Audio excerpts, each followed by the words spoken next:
दोस्तों नमस्ते, मैं हूं सुतपा एंड मैं आप सबको स्वागत कर रही हूं मेरे इस चैनल में जिसका नाम है लर्न राइट अवे बाय सुतपा। तो आज के लेसन में जो है हम लोग फूड सिक्योरिटी इन इंडिया जो चैप्टर था हमारा क्लास 9th इकोनॉमी का जो लास्ट चैप्टर था उसका पहला पार्ट जो है हम लोग डिस्कस कर लिए थे लास्ट लेसन में ही। एंड उसका सेकेंड पार्ट जो है आज डिस्कस करने वाले हैं। ये मतलब उस चैप्टर का ये मान लीजिए एक कॉइन का जैसे कि एक पहलू हम लोग डिस्कस कर लिए थे तो दूसरा पहलू जो है हमारा बच गया था, वो आज हम लोग डिस्कस करने वाले हैं। वो चैप्टर मतलब चैप्टर का वो पार्ट जितना इंपॉर्टेंट है ये पार्ट भी उतना ही इंपॉर्टेंट है, क्योंकि उसमें हम लोग फूड सिक्योरिटी क्या होता है, फूड सिक्योरिटी जो है क्यों होना चाहिए, कहाँ से ये जो है एराइज हुआ, क्यों हमें इसकी जरूरत पड़ने लगा, तो उसके बारे में हम लोग जाने थे। आज जानेंगे कि उसको हम लोग डील कैसे करेंगे, इसके लिए हमारे सरकार की तरफ से क्या क्या मतलब स्कीम्स लाए गए हैं, वो कैसे वर्कआउट कर रहा है और इसका जो है लाभ जो है कौन कौन को मिलना चाहिए और किसको मतलब इससे जो है फायदा हो रहा है। तो इस तरह का कुछ चीजें जो है उससे रिलेटेड तो हमें आज जानने को मिलेगा। एक तो होता है प्रॉब्लम, दूसरा होता है उसका सोल्यूशन। ठीक है, अगर पहला वाला पार्ट हमारा फूड सिक्योरिटी का प्रॉब्लम था तो ये आज का जो पार्ट है इसका वो सोल्यूशन है। ठीक है, तो फूड सिक्योरिटी का सोल्यूशन क्या होना चाहिए इसके बारे में आज हम जानेंगे, तो बिल्कुल बने रहिए अंत तक एंड समझने की कोशिश कीजिए। जो लोग स्टूडेंट हैं उनके लिए ये जो है आज का पार्ट जो है बहुत सारे डेटा से भरपूर है तो उनके लिए इक्वली इंपॉर्टेंट है। एंड जो कम्पिटेटिव दे रहे हैं उनके लिए भी जानना बहुत जरूरी है, क्योंकि इससे जो है काफी सारा शॉर्ट क्वेश्चन या फिर शॉर्ट क्वेश्चन तो नहीं है, मतलब हमारे कम्पिटेटिव में जो है हमारा ऑब्जेक्टिव क्वेश्चन जो है जनरली आते हैं। एंड आप जो भी कन्वेंशनल पेपर अपियर करेंगे उसमें भी ये आपको बहुत ज्यादा हेल्प करेगा इस चीज से कि आपको जो है ये बहुत ज्यादा डाटा जो है प्रोवाइड करेगा, जिसको आप अगर अपने आंसर में देते हो तो आपको जो है एक एनरिच्ड आंसर जो है प्रेजेंट करने को मिलेगा। एंड उसमें जो है आपको सबके आंसर से थोड़ा सा हटके जो है मार्क्स भी मिलेगा। ठीक है, तो इससे ही जो है थोड़ा थोड़ा एक एक मार्क्स से हम लोग जो है हमारे पेपर में सारे आंसर में जो है एक एक मार्क करके ही हमारा मार्क्स जो है अलग मतलब अलग रैंक तक ले सकते हैं। ठीक है, तो मतलब इस वजह से है या फिर दूसरे ये भी कारण हो सकता है कि जो आप एक आंसर राइटिंग करते हैं तो उसमें आपको पहले कुछ आपके लिए मतलब इन्फॉर्मेशन होनी चाहिए, तभी जाके आप एक अच्छा सा आंसर जो है फ्रेम कर पाएंगे। ठीक है, तो एक आंसर फ्रेम करने के लिए एक जैसे कि आप हमेशा एक ही ऐसे टाइप का तो आंसर नहीं लिख सकते, आपको थोड़ा सा पॉइंट वाइज लिखना पड़ेगा, कहीं पे आपको फ्लो चार्ट्स या फिर कुछ डायग्राम्स या फिर पाई चार्ट्स देना पड़ेगा, कुछ टेबल्स बनाना पड़ेगा, तो उसके लिए भी आपको डेटा ही चाहिए। ठीक है, तो उस हिसाब से भी ये जो है बहुत ज्यादा इंपॉर्टेंट बन जाता है equally for students and for competitive exam aspirants. ठीक है, तो सबके लिए बहुत ही इंपॉर्टेंट है एंड जो लोग ऐसे ही देख रहे हैं उनके लिए भी इंपॉर्टेंट इसीलिए है क्योंकि इसमें जो है हम सरकार के कुछ स्कीम्स जो है डिस्कस करने वाले हैं, तो जिसकी वजह से हमें पता चलेगा कि सोसाइटी में एक्चुअली फूड सिक्योरिटी के बारे में जो सरकार की तरफ से चल क्या रहा है। ठीक है, लोगों को जो है फायदा कैसे हो रहा है, तो उस बारे में भी हम लोग जो है डिस्कस करेंगे। तो चलिए स्टार्ट करते हैं। लास्ट लेसन में जो इसका पार्ट 1 था इसमें हम लोग डिस्कस किए थे, लास्ट वाला जो चीज है उससे लिंक अप हो रहा है इसलिए मैं थोड़ा सा रिकैप करा दे रही हूँ। तो उसमें जो है हम लोग क्रॉनिक हंगर एंड जो है सीजनल हंगर के बारे में डिस्कस किए थे। तो क्रॉनिक हंगर जो है जनरली उन लोगों के लिए मतलब उन लोगों में पाए जाते हैं जो जनरली रूरल में होते हैं, पुअर पीपल। उनका क्या होता है ना, इनकम लेवल काफी लो रहता है, तो वो लोग जो है अपने खाने में जो है बहुत सारी चीजें शामिल नहीं कर पाते हैं अपना न्यूट्रिशन लेवल जो है फुलफिल करने के लिए। तो काफी टाइम तक वो क्या करते हैं ना, कोई एक दो टाइप का ही खाना, मान लीजिए चावल एंड थोड़ा सा दाल, ठीक है, उतना ही वो लॉन्ग टाइम तक लेते रहेंगे, उसमें जो है सब्जी नहीं रहेगा, दूसरे टाइप का वेजिटेबल्स या फिर फ्रूट्स या फिर मिल्क ऐसी जो चीजें होती है जो जनरली बहुत ही न्यूट्रिशियस मानी जाती है वो जनरली नहीं शामिल होता है। तो बहुत दिनों तक कुछ इस तरह से खाना खाने से वो लोग भी क्या होते हैं ना, न्यूट्रिशन डेफिशिएंट हो जाते हैं एंड उनमें जो है क्रॉनिक हंगर जो है देखने को मिलता है। एंड और भी एक रीजन है कि उनका जो है इनकम लेवल क्योंकि लो रहता है तो वो सफिशिएंट खाना भी नहीं ले पाते। मान लीजिए उनको जो है 200 कैलोरीज का खाना लेना चाहिए तो उस जगह पे उनको जो है 100 कैलोरीज का खाना लेना पड़ता है। तो उनके फैमिली का जो मतलब मेंबर्स रहते हैं वो भी ज्यादा रहते हैं और जो मेंबर्स की तुलना में जो जितना उनका इनकम होना चाहिए उतना उनमें जो है इनकम सफिशिएंसी नहीं रहता है। ठीक है, तो उसकी वजह से जो है हमें क्रॉनिक हंगर देखने को मिलता है जनरली रूरल केस में, और अर्बन केस में जो कैजुअल लेबरर्स होते हैं उनमें ये चीजें जो है देखने को मिलती है। एंड जो सीजनल हंगर्स होते हैं तो सीजनल हंगर में वो लोग आते हैं जनरली जिनको जो है सीजनली कुछ उनके पास अवेलेबिलिटी होता है, इनकम का सोर्स रहता है, फूड ग्रेन्स अवेलेबल रहता है, सब कुछ रहता है, पर जो सीजन चला जाने के बाद जनरली हार्वेस्टिंग का सीजन एंड मतलब कल्टीवेशन का सीजन चले जाने के बाद उनके पास जो है काफी मतलब उनके पास जो है पैसा एंड फूड ग्रेन दोनों का जो है इनसफिशियंसी रहता है, जिसकी वजह से जो है उनके अंदर जो है सीजनल हंगर देखा जाता है। कैसे सीजन में जो है अच्छी तरह से सब कुछ मिल पाता है एक सीजन में, दूसरे सीजन में क्या होता है ना और कुछ भी नहीं मिल पाता है अच्छे से। ठीक है, तो उस हिसाब से जो है सीजनल हंगर देखने को मिलता है। ये दूसरे मतलब अर्बन केसेस में थोड़ा सा लो है एंड रूरल केस में थोड़ा सा हाई है। ठीक है, तो उस चीज को मतलब टारगेट करके हमारा जो सरकार है उनको काफी मतलब हेल्प करने के लिए बहुत सारे स्कीम्स जो है बनाने की वजह से जो है 2 सेक्शन को हम लोग बहुत ही मतलब फायदा दे पाए। एक तो था हमारा जो लोग generally chronic and seasonal hunger से पीड़ित हैं, उन लोगों के लिए तो ये बहुत ही हेल्प दिया। फिर और एक सेक्शन भी था जो हम लोग डिस्कस किए थे लास्ट पार्ट में, कि 1930 में जो हमें बंगाल फेमिन जो देखने को मिला था, जनरली कैलेमिटीज के बाद जो हमें क्राइसिस के बाद जो हमें देखने को मिलता है कि जनरली पुअर पीपल जो होते हैं या फिर poorest of the poor people जो होते हैं, स्टारवेशन की वजह से जो है एकदम से मर ही जाते हैं, उनको खाना तक नहीं मिलता है, पानी तक नहीं मिल पाता है।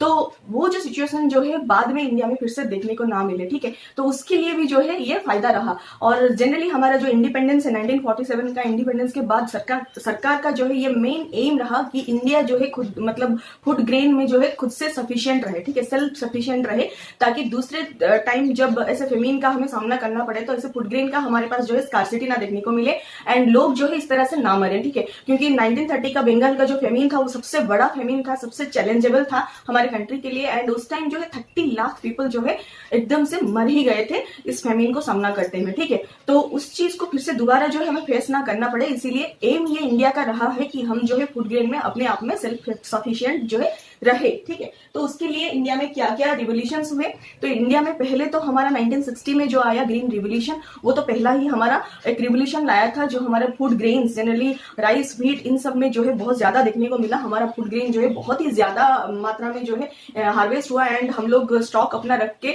दूसरे कंट्रीज में इंपोर्ट भी करने लायक हो गए, ठीक है। एंड उसके बाद हमारा आया जो है व्हीट रिवोल्यूशन, ठीक है। व्हीट रिवोल्यूशन जनरली हमारा क्या रहा, जुलाई 1968 को ये हुआ था। उस टाइम लंच किया गया था द देन प्राइम मिनिस्टर जो हमारे थे इंदिरा गांधी के द्वारा, तो जनरली उनके द्वारा ही ये प्रपोज किया गया था एंड उनके सपोर्ट से ये लंच किया गया था। तो ये भी काफी ज्यादा जो है हेल्पफुल रहा हमारे ग्रीन रिवोल्यूशन में एड ऑन करते हुए।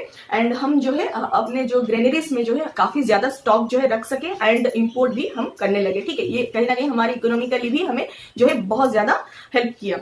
फिर जो है हमारा फूड सिक्योरिटी सिस्टम आता है, ठीक है। तो ये तो हम सेल्फ सफिशिएंट कैसे रहें इसके ऊपर थोड़ा सा स्टेप था। उसके बाद हम देखेंगे कि हमारा फूड सिक्योरिटी सिस्टम कैसा मैनेज होता है इंडिया में, ठीक है।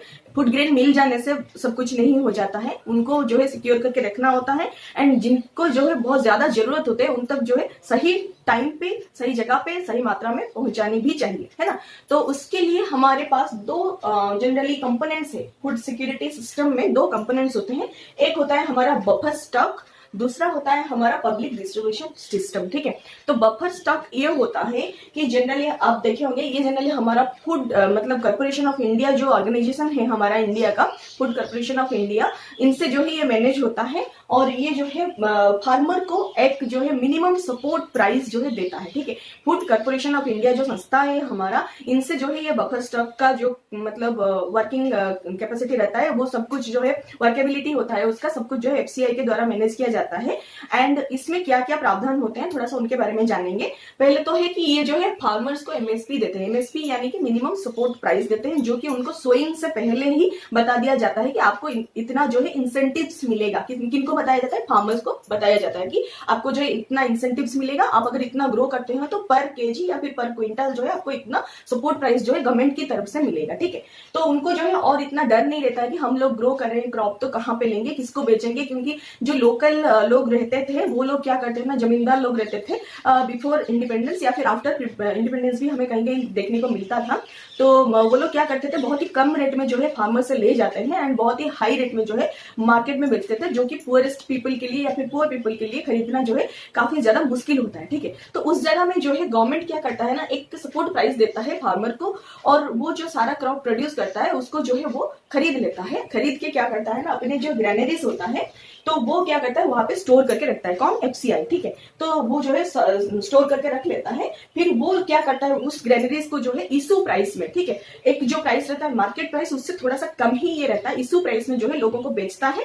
और ये क्या होता है फिर जो है हमें और भी दूसरे एडवर्स कंडीशन जैसे कि कैलेमिटीज हो गया, जैसे कि ड्रॉट हो गया, जैसे कि फ्लड हो गया या फिर जैसे कोविड-19 वाला सिचुएशन हो गया, उस टाइम पे जो हम लोग घर बैठे बैठे हमें जो खाना जो मिलता है, ग्रेन्स मिलता है, उसमें भी ये जो है हमें हेल्प करता है, ठीक है। तो ये जो है बफर स्टॉक वाला कंपोनेंट था हमारा food security system of India का। दूसरा जो कंपोनेंट था हमारा पब्लिक डिस्ट्रीब्यूशन सिस्टम। तो पब्लिक डिस्ट्रीब्यूशन सिस्टम में यह आता है कि जो हमारे मतलब फूड कॉर्पोरेशन ऑफ इंडिया में जो फूड अवेलेबल है ग्रैन्युलर्स में स्टोर होकर रहा है, वो जनरली क्या होता है ना, रेशन शॉप जो होता है, ठीक है, एक रेशन शॉप बनाया जाता है हर एक एरिया में, एक डिस्ट्रिक्ट के हिसाब से, या फिर एक मतलब जो हमारा पंचायत लेवल रहता है वहां पे एक रेशन शॉप रहता है, या फिर म्यूनिसिपालिटी में भी रहता है।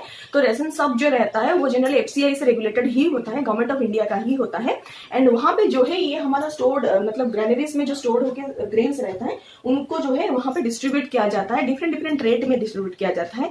जो कि बहुत ज्यादा पुअर लेवल पे आते हैं उनको काफी ज्यादा सस्ते में दिया जाता है, एंड जो उससे थोड़ा सा एवर लेवल का होता है उनके लिए थोड़ा सा डिफरेंट रहता है। और वो जगह पे जो है हमें बहुत सारी चीजें मिलता है, जैसे कि हमारा व्हीट हो गया, राइस हो गया, फिर केरोसिन हो गया, फिर शुगर हो गया, ऐसे बहुत सारी चीजें जो है, एंड कभी कभी कोर्स ग्रेन्स भी मिलते हैं। तो इस तरह बहुत सारी चीजें जो है रेशन शॉप्स में मिलते हैं, और इसको हम लोग फेयर प्राइस शॉप्स भी बोलते हैं, ठीक है, फेयर प्राइस शॉप्स, ठीक है, मतलब एक फेयर प्राइस जो है वहां पे देके हम जो है ग्रेन्स जो है ले सकते हैं, ठीक है। तो वो भी उसको हम एफपीएस भी हम लोग बोलते हैं उसको, रेशन शॉप्स को, ठीक है। फिर ये जनरली किसके लिए डील करता है, ये जनरली पुअर, नॉन पुअर, फिर जो बिलो पॉवर्टी लाइन और जो बिलो पॉवर्टी लाइन, जो एबव पॉवर्टी लाइन होते हैं, ठीक है, जो below poverty line and above poverty line दोनों केस के जो लोग होते हैं उनको भी ये डील करता है। फिर जो इंडिजेंट सीनियर सिटीजन होते हैं उनको भी जो है यहाँ से मतलब ग्रेन्स जो है मिल पाता है। तो इस तरह के कुछ कैटेगरीज हैं जो कि रेशन शॉप या फिर आप मान सकते हैं फेयर प्राइस शॉप जो होता है वहां से जो है इनको ग्रेनरीज मिल पाता है, बहुत ही अच्छे रेट से मिलता है क्योंकि ये गवर्नमेंट के द्वारा जो है प्रोवाइडेड है, ठीक है। फिर आता है ये कैसे स्टार्ट हुआ। हमारे पहले तो 1940s तक जो है बस रेशनिंग ही चल रहा था, रेशन शॉप से ही मतलब ग्रेन्स जो है डिस्ट्रीब्यूट किया जाता था। लेकिन उस टाइम क्या हुआ था ना, हमारा जो है ग्रीन रिवोल्यूशन नहीं आया था, तब क्या हुआ ना, रेशन शॉप से जो है डिस्ट्रीब्यूट करने से हमें, क्योंकि 1930 में हमारा फेमिन हुआ था, तो 1930 का फेमिन को डील करने के लिए 1940 तक जो है हम रेशनिंग करने लगे, ठीक है। तो रेशनिंग करते करते क्या हो रहा था ना, हमें जो है शॉर्टेज हो रहा था फूड क्रॉप्स का, ठीक है। तो क्रॉप्स का जब शॉर्टेज होने लगा तो 1960 में जो है ग्रीन रिवोल्यूशन आया, उसके बाद 1968 को जो है व्हीट रिवोल्यूशन आया। तो उसके बाद से जो है हम सेल्फ सफिशिएंट बन गए, कहाँ पे, ग्रेन्स में, ठीक है। तो फूड ग्रेन्स में हम सेल्फ सफिशिएंट तो बन गए, लेकिन अब करेंगे क्या इतने सारे ग्रेन्स का, तो उसको सही जगह पे पहुंचाने भी चाहिए, है ना। तो उसके लिए जो है हमारा नेशनल फूड सिक्योरिटी एक्ट जो है गवर्नमेंट का 2013 में लॉन्च किया गया। उसके थ्रू से जो क्या किया गया ना, वहां पे फूड एंड जो न्यूट्रिशनली सिक्योर लाइफ जो होता है लोगों को दिया गया, कितने प्राइस में, अफोर्डेबल प्राइस में, ठीक है, जो जितना अफोर्ड कर सकता है उसके हिसाब से food and nutritionally secure life दिया गया। किनको, पुअर एंड जो poorest of the poor people होते हैं उनको, ठीक है। तो उनको जनरली अच्छा फूड दिया गया अच्छे प्राइस में, जो लोग जो जितना प्राइस की वो लोग अफोर्ड कर सकते हैं, ठीक है, उतने प्राइस में उन लोगों को जो है खाना दिया गया, ताकि वो जो अपना जिंदगी जो है अच्छे से जी सके विथ डिग्निटी, ठीक है, to live the life with dignity. तो उसके हिसाब से उनको जो है ग्रेन्स जो है प्रोवाइड किया गया। इसमें कितना परसेंटेज कौन एरिया से आते हैं थोड़ा सा देख लेंगे। रूरल एरिया से जनरली 75% पीपल जो है इसमें कवर्ड है, एंड अर्बन एरिया से 50% पीपल जो है इसमें कवर्ड है, ठीक है। तो इस हिसाब से हम कुछ फीचर्स देखेंगे पीडीएस का, यानी कि पब्लिक डिस्ट्रीब्यूशन सिस्टम का कुछ फीचर्स देखेंगे। तो पब्लिक डिस्ट्रीब्यूशन सिस्टम का कुछ फीचर्स में ये पहले आता है, हम जानेंगे कि क्या क्या फीचर्स है, क्या क्या सिस्टम्स है, ठीक है। पहला तो आता है पीडीएस यानी कि पब्लिक डिस्ट्रीब्यूशन सिस्टम। इसमें हम लोग उनका जो लॉन्च करने वाला ईयर भी देखेंगे, एंड उसमें जो है किसको हम लोग डील कर रहे हैं, कौन से सोसाइटी का कौन से सेक्शन को हम लोग डील कर रहे हैं उसके बारे में भी देखेंगे, और कितने अमाउंट का ग्रेन जो डिस्ट्रीब्यूट किए जा रहे हैं उसको भी हम लोग देखेंगे, और क्या क्या मतलब व्हीट, राइस और क्या कितना उनको दिया जाता है वो भी थोड़ा सा डिस्कस करेंगे, ठीक है। ये बहुत ही इंपॉर्टेंट होता है क्योंकि सारे एग्जाम्स में ये पूछे जाते हैं, इनका फुल फॉर्म जो है पूछे जाते हैं, एंड किस ईयर में ये लॉन्च हुआ था उसको भी पूछे जाते हैं, और मल्टीपल क्वेश्चंस में भी, मल्टीपल चॉइस क्वेश्चन में भी ये ऑप्शन दिए जाते हैं कि ये जो सिस्टम है ये जनरली कौन से कैटेगरी को डील करता है, आप चूज करके आंसर करना होगा, ठीक है। तो उस हिसाब से भी क्वेश्चन जो है फ्रेम किया जा सकता है, ठीक है। तो सबके लिए बहुत ही इंपॉर्टेंट है, अच्छे से देख लेते हैं। तो पब्लिक डिस्ट्रीब्यूशन सिस्टम जो है अप टू 1992 ये चल रहा था, ये यूनिवर्सली सबके लिए था, ठीक। हमारा पीडीएस यानी कि पब्लिक डिस्ट्रीब्यूशन सिस्टम ये अप टू 1992 ऐसे ही चल रहा था। इसमें ऐसे हमारा कुछ कैटेगरी नहीं था कि हम किसको देंगे किसको नहीं देंगे, यूनिवर्सली जो है सबको मिल रहा था, और इसमें कुछ फिक्स्ड अमाउंट भी नहीं था कि किसको कितना मिलना चाहिए, ठीक है। बस इसमें जो है रुपीस मेंशन था कि व्हीट जो है 2.34 रुपीस में मिल रहा था पर केजी, एंड राइस जो है 2.89 रुपीस पर केजी रेट के हिसाब से जो है मिल रहा था, ठीक है। मान लीजिए कितना सस्ता है, ठीक है। फिर अभी उसके बाद जो है हमारा आया रिवाम्प्ड पीडीएस यानी कि रिवाम्प्ड पब्लिक डिस्ट्रीब्यूशन सिस्टम, ठीक है। वो जनरली 92 के बाद चलने लगा।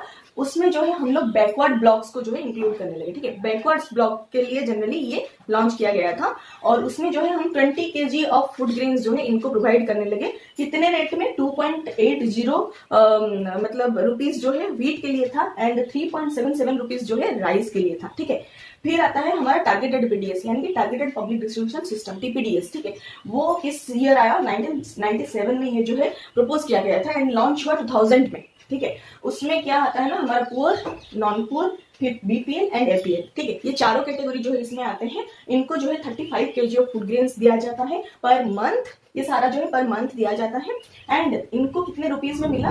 बीपीएल को जो है 4.15 रुपीस में जो है व्हीट मिला एंड 5.65 रुपीस में जो है राइस मिला। और एपीएल में कितने, एपीएल को कितने रेट में मिला? क्योंकि एपीएल ऑफ पार्टी लाइन होते हैं एंड बीपीएल जो है बिलो पार्टी लाइन होते हैं। ठीक है, तो बीपीएल को जो है कम रेट में मिला एंड एपीएल को जो है थोड़ा सा ज्यादा रेट में मिला कि 6.10 रुपीस में जो है व्हीट मिलने लगा एंड 8.30 रुपीस में जो है राइस मिलने लगा। ठीक है, पर केजी इन रुपीस। ठीक है, फिर आता है अंत्योदय अन्न योजना। ठीक है, तो इसमें जो है ये जनरली 2002 में लॉन्च किया गया है एंड ये purest of the poor section जो है हमारे सोसाइटी का, उनको जो है ये डील करता है एंड इसमें जो है 35 kg ऑफ मतलब ग्रेन्स जो है डिवाइड मतलब दिया गया मतलब हर एक हाउस होल्ड को। ठीक है, एंड हर एक महीने में दिया गया। ठीक है, फिर उसको जो है कितने रेट में दिया गया? व्हीट जो है 2 रुपीस में दिया गया पर केजी एंड राइस जो है 3 रुपीस में दिया गया पर केजी। फिर आता है हमारा अन्नपूर्णा सिस्टम। ठीक है, तो अन्नपूर्णा सिस्टम में आता है 2000 ईयर में आता है एंड ये जो है इंडिजेंट सीनियर सिटीजन को डील करता है। इसमें जो है हम 10 kg तक फूड ग्रेन्स जो है प्रोवाइड कर रहे हैं और ये जो है हमारा फ्री होता है, टोटली फ्री होता है, ये कुछ भी पैसा नहीं लिया जाता है इनसे। ठीक है, और नेशनल फूड सिक्योरिटी एक्ट जो है उसके अंदर ही ये जो है हमारा 2013 को लॉन्च किया गया है, वही एक्ट के अंदर ही इनको प्रोवाइड किया जा रहा है। इनको जो है प्रायोरिटी हाउस होल्ड होते हैं, कुछ हाउस होल्ड होते हैं जिनको कि नेशनल फूड सिक्योरिटी एक्ट के हिसाब से चूज किया गया है एंड उनको जो है 5 kg पर मंथ जो है प्रोवाइड किया जा रहा है फूड ग्रेन्स एंड 2 रुपीस में जो है व्हीट दिया जा रहा है, 3 रुपीस में जो है राइस दिया जा रहा है एंड कोर्स ग्रेन्स जो है कुछ दिए जाते हैं तो वो 1 रुपीस में पर केजी जो है प्रोवाइड किए जाते हैं। एंड सब्सिडी क्या होता है? सब्सिडी क्या होता है ना, जनरली ये गवर्नमेंट की तरफ से एक रिलैक्सेशन है पेमेंट में जो कि प्रोड्यूसर को दिया जाता है, जो कि उनका जो मार्केट प्राइस होता है उसको सप्लीमेंट करता है। किस तरह से कि कंज्यूमर प्राइस जो है कम हो जाता है जो कंज्यूम करते हैं, यानी कि जो कंज्यूमर खरीदने जाते हैं, क्योंकि गवर्नमेंट थोड़ा सा पेमेंट कर देता है पहले से तो उनको थोड़ा सा छूट मिल जाता है। एंड डोमेस्टिक प्रोड्यूसर जो होते हैं, क्योंकि उनको जो है कंज्यूमर से जितना मिलना चाहता है उतना भी मिल जाता है, गवर्नमेंट से भी कुछ पैसा मिलता है, तो उनका भी जो है प्राइस लेवल थोड़ा सा हाई ही रहता है। ठीक है, तो इसमें जो है दोनों लेवल को जो है फायदा होता है, प्रोड्यूसर एंड कंज्यूमर दोनों को। ठीक है, तो दोनों को सेक्शन को जो है फायदा रखते हुए सब्सिडी जो है गवर्नमेंट जो है प्रोवाइड करता है ताकि जो प्रोड्यूसर जो है वो भी घाटा में ना रहे एंड जो लोग खरीद रहे हैं उनको भी अच्छी रेट में जो है मिल पाए। ठीक है, इसके लिए गवर्नमेंट जो है सब्सिडीज भी प्रोवाइड करता है। और अदर गवर्नमेंट प्रोग्राम्स में क्या आता है, जैसे कि हमारा integrated child development services ICDS हो गया, फिर फूड फॉर वर्क हो गया। ठीक है, और मिड डे मील स्कीम हो गया, इस सब के बारे में हम लोग डिस्कस कर चुके हैं। एंड अंत्योदय अन्न योजना जो है हमारा जनरली पार्टी एलिवेशन के लिए ही लॉन्च किया गया था, इसीलिए ये जो है forest of the poor section को डील करता है हमारे सोसाइटी का। ठीक है, फिर आता है role of cooperatives in food security. तो कोऑपरेटिव्स जो होते हैं उनका क्या रोल होता है फूड सिक्योरिटी में? ठीक है, ये तो गवर्नमेंट का सारा स्कीम्स हम लोग देख ही लिए कि गवर्नमेंट क्या क्या प्रोवाइड कर रहा है एंड गवर्नमेंट का जो स्कीम्स है कैसे लॉन्च किया गया है, किनको जो है टारगेट कर रहा है, कितना जो है ग्रेन्स प्रोवाइड किया रहा है, सबको तो हम देख लिए। अब कोऑपरेटिव्स क्या कर रहे हैं? ठीक है, cooperative generally non government organisations होते हैं, वो गवर्नमेंट का स्कीम ही जो है चला रहे हैं एंड वो जो है सोसाइटी को भी हेल्प कर रहे हैं एंड सोसाइटी को एक अवेयरनेस भी दे रहे हैं। ठीक है, तो उस हिसाब से कौन जो है काम कर रहा है, तो गवर्नमेंट जैसे दूसरों को हेल्प करने के लिए ये सब स्कीम्स लॉन्च किए हैं, तो उस हिसाब से कुछ NGOs भी है ये काम चला रहे हैं। तो NGOs यानी कि कोऑपरेटिव जो है एक ही चीज होता है, ये गवर्नमेंट का तो संस्था नहीं है, फिर भी गवर्नमेंट की तरह जो है दूसरे लोगों को हेल्प करते हैं। ठीक है, तो कुछ उसमें जो है हम देख लेंगे संस्थाएं क्या क्या होती हैं। 94% ऑफ जो है हमारा ये फूड का डिस्ट्रीब्यूशन जो है जनरली कोऑपरेटिव के द्वारा ही तमिलनाडु में जो है सर्व किया जाता है। ठीक है, मतलब जो तमिलनाडु में हम लोग अगर देखेंगे स्टेट में, तो ये जो फेयर प्राइस शॉप्स जो होता है जनरली कोऑपरेटिव्स के द्वारा ही चलाया जाता है एंड मतलब कितने परसेंटेज में? 94% तक। ठीक है, बाकी जो 6% है वो गवर्नमेंट के द्वारा चलाया जा रहा है। फिर जो मदर डायरी नाम का एक हमारा कोऑपरेटिव है जो कि दिल्ली में है, वो भी क्या करते हैं ना, मिल्क एंड जो वेजिटेबल्स होते हैं गवर्नमेंट के द्वारा निर्धारित किए गए रेट से ये लोग जो है लोगों को बेचते हैं एंड बहुत ही सस्ते में बेचते हैं। तो ये भी हमारा एक कोऑपरेटिव है, काफी फेमस है दिल्ली में। एंड फिर अमूल जो है, अमूल इनको नहीं पता, अमूल तो एक ब्रांड ही बन चुका है। एंड अमूल जो है हमारा व्हाइट रिवोल्यूशन लाया था, ठीक है। तो अमूल की वजह से, ये कहाँ से बिलोंग करते हैं, गुजरात से बिलोंग करते हैं। एंड वो जो है हमारा मिल्क के केस में जो है एक रिवोल्यूशन लाए थे, इसलिए हम लोग उसको व्हाइट रिवोल्यूशन बोलते हैं। ये भी एक कोऑपरेटिव सोसाइटी है, हम लोग मान सकते हैं, और ये गवर्नमेंट का संस्था नहीं है। फिर आता है हमारा academy of development of science in Maharashtra, ठीक है। तो ये जो संस्था है academy of development of science जो है वो महाराष्ट्र का एक संस्था है, जो कि एक कोऑपरेटिव सोसाइटी ही है। एंड ये हमें क्या करते हैं ना, ये लोगों को ट्रेनिंग देते हैं एंड कैपेसिटी बिल्डिंग प्रोग्राम्स भी करते हैं कि हम फूड सिक्योरिटी को कैसे मतलब करें। एंड फूड सिक्योरिटी को हम एक एज ए चैलेंज लेके लोगों के अंदर जो है अवेयरनेस ये लोग पैदा करते हैं। एंड ये इनका जो है एडीएस जो है, इनका जो संस्था है, इनको एकेडमी ऑफ डेवलपमेंट साइंस को शॉर्ट फॉर्म में हम लोग एडीएस बोलते हैं। इनका जो है ग्रेन बैंक भी होता है, यानी कि इनके यहाँ जो है स्टोर हाउस भी होते हैं, बहुत सारे ग्रेन जो है स्टोर करके रखते हैं एंड लोगों को जो डिस्ट्रीब्यूट करते हैं जब हमारे स्टेट में, जब हमारे उनके एरियाज में जब क्राइसिस वगैरह आता है, तो ये जनरली ग्रेन बैंक इनके पास रहता है एंड फेयर प्राइस शॉप भी इनके पास रहता है। तो ये उनके स्टेट में जो है काफी सारी जगह में जो है फैले हुए रहते हैं एंड ये भी जो है हमारे फूड सिक्योरिटी को ही डील करते हैं, ठीक है। तो इस हिसाब से काफी सारा चीजें जो है हमें जानने को मिला आज के इस पार्ट में। एंड ये हमारा चैप्टर 4 का सेकेंड पार्ट यानी कि लास्ट पार्ट था, और इसके साथ जो है हमारा क्लास 9 का इकोनॉमी बुक जो है कंप्लीट हो जाता है। एंड अगले लेसन से जो है हम दूसरा बुक जो है स्टार्ट करेंगे। तो आशा करती हूँ आपको अच्छी तरह समझ में आ गया होगा। अगर कुछ भी डाउट हो रहा है तो आप बिल्कुल कमेंट करके पूछ सकते हैं एंड समझने की कोशिश कीजिए। एंड जहां पे भी आपको लग रहा है कि और कुछ मतलब ऐड ऑन होना चाहिए था, आप वो भी कमेंट करके लिख सकते हैं, ठीक है। अगर आपको अच्छा लग रहा है तो लाइक शेयर एंड सब्सक्राइब करने के लिए मत भूलिए। Thank you so much and नमस्ते।